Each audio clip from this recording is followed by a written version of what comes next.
The Bose QuietComfort lineup has been a staple of mine ever since I got my first pair for Christmas in 2006. I remember clear as day in 2003, I took my first business class flight from Tokyo to Manhattan, and they offered us a complimentary pair of the QC1s to use during the flight. I was completely blown away at how much external sound they blocked out. I must have put them on and taken them off at least 20 times during that grueling 13-hour flight. There was simply nothing else like them on the market at that time. Fast forward almost 20 years, and I've been a steadfast user of the Bose QuietComfort lineup, and it simply boils down to the name.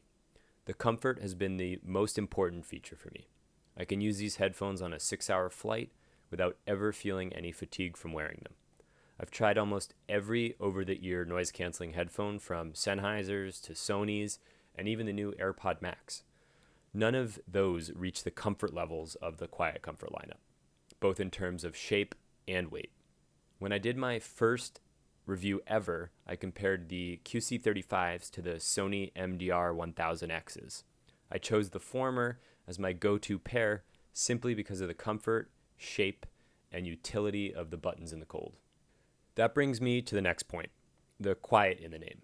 When I got my QC2s for Christmas, I probably ran through 3 AAA batteries within the first week, just testing them out and enjoying them. I then moved to the QC25 half a decade later.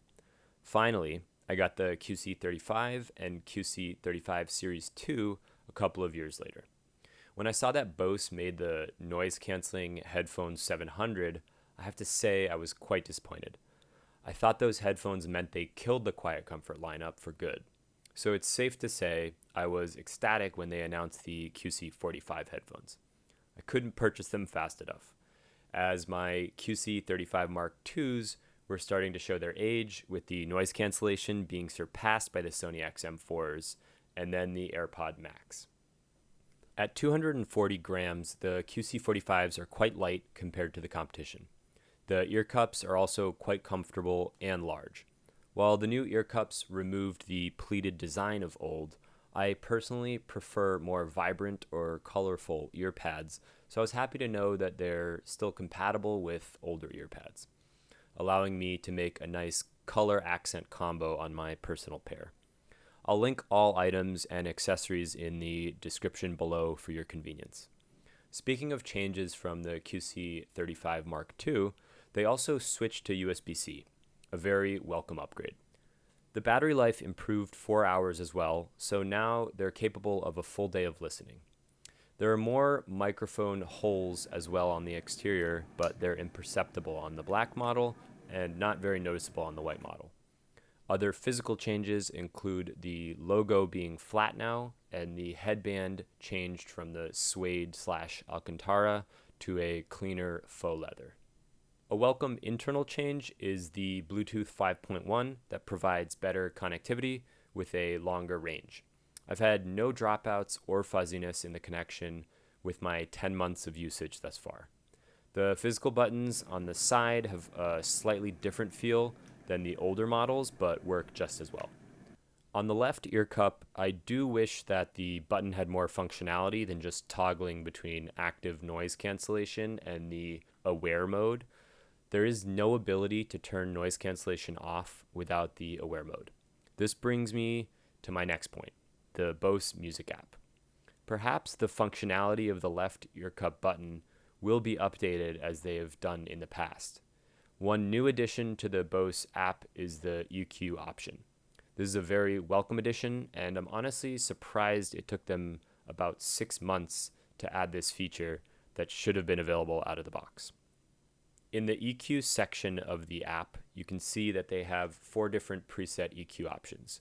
Bass boost, which provides +8 bass, treble boost, +6 on the treble, bass reducer, which is -8 on the bass and -2 on the mid, treble reducer, which is -2 on the mid and -6 on the treble.